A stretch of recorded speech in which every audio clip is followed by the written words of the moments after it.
எனக்காக இந்த கல்யாணத்துல எந்த பிரச்சனையும் பண்ண மாட்டேன்னு சத்தியம் பண்ணு.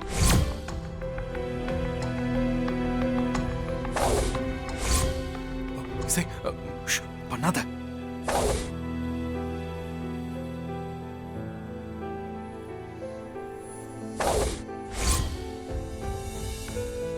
என் மேல உனக்கு மரியாதை இருக்கிறது உண்மைனா சத்தியம் பண்ணு ப்ளீஸ்.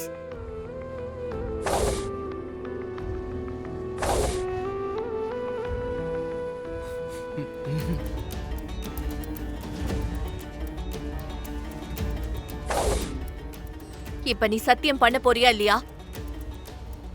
உனக்கு என்ன ரொம்ப பிடிக்கும்னு சொல்லுவியே, அது உண்மைனா உன் தங்கச்சி நல்லா இருக்கணும்னு நீ நினைச்சனா எதுவும் சொல்லாம நீ சத்தியம் பண்ணு.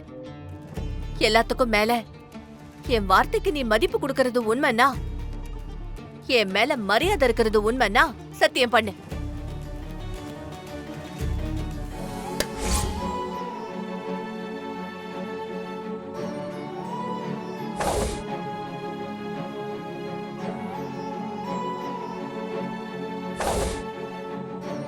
சத்தியம், என்னால இந்த கல்யாணத்துல எந்த பிரச்சனையும் வராது.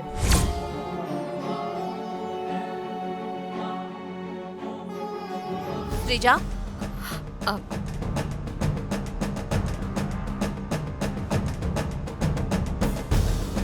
தானே எல்லாம் பிளான் பண்ணி தான் பண்றாங்க.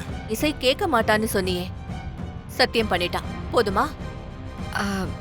பார்த்தேன் அத்தை, என் மனசுக்குள்ள ஒரு டவுட் இருந்துச்சு, அதான்.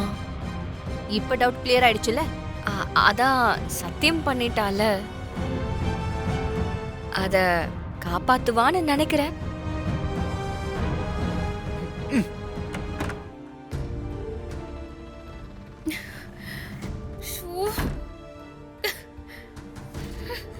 இசை, நீ என்ன லூசா? அம்மா ப்ராமிஸ் கேட்டா உடனே பண்ணிருவியா? உனக்கு ஸ்ரீஜாவோட பிளான் புரியுதா இல்லையா? விஷால், அத்தை கூப்பிட்டாங்கன்னு தானே நான் போனேன். இதுல ஸ்ரீஜா இப்படி ஒரு பிளான் பண்ணிருப்பான்னு எனக்கு எப்படி தெரியும்? நீயும் பார்த்தல, அத்தை எந்த அளவுக்கு ஃபோர்ஸ் பண்ணி என்கிட்ட ப்ராமிஸ் கேட்டாங்கன்னு. அத்தை அந்த அளவுக்கு கேட்கும்போது என்னால எப்படி தட்ட முடியும் விஷால்? என்னது? ஆஹா, என் கல்யாணத்துல கூட தான் உன்னை எந்த பிரச்சனையும் பண்ணக்கூடாதுன்னு சொன்னாங்க. நீ கேட்டியா என்ன? இப்ப எதுக்கு நீ சம்மந்தம் இல்லாம பேசுற? யாரு சம்மந்தம் இல்லாம பேசுற? நீதான் ராகவுக்கு வர்ஷினிக்கு கல்யாணம் பண்றத பத்தி பேசிட்டு இப்ப அம்மா கேட்டாங்கன்னு சொல்லிட்டு அசோக் வர்ஷினி கல்யாணத்துல எந்த பிரச்சனையுமே பண்ண மாட்டேன்னு ப்ராமிஸ் வேற பண்ணிட்டு வந்திருக்கேன். விஷால், அத்தை என்ன கார்னர் பண்ணிட்டாங்க. என்னால அவங்கள அவாய்ட் பண்ணவே முடியல. எனக்கு வேற என்ன ஆப்ஷன் இருக்கு நீயே சொல்லு. அதனாலதான் நான் சத்தியம் பண்ணிட்டேன். விஷால், உன்னோட கோவம் நியாயமானதுதான். எனக்கு எல்லாமே புரியுது. ஸ்ரீஜா தான் பிளான் பண்ணி அத்தை கிட்ட இருந்து சத்தியம் வாங்க வச்சிருக்கான்னு எனக்கு தெரியுது.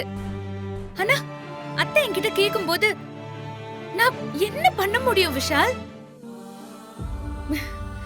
நானே ரொம்ப அப்செட்டா இருக்கேன் விஷால்.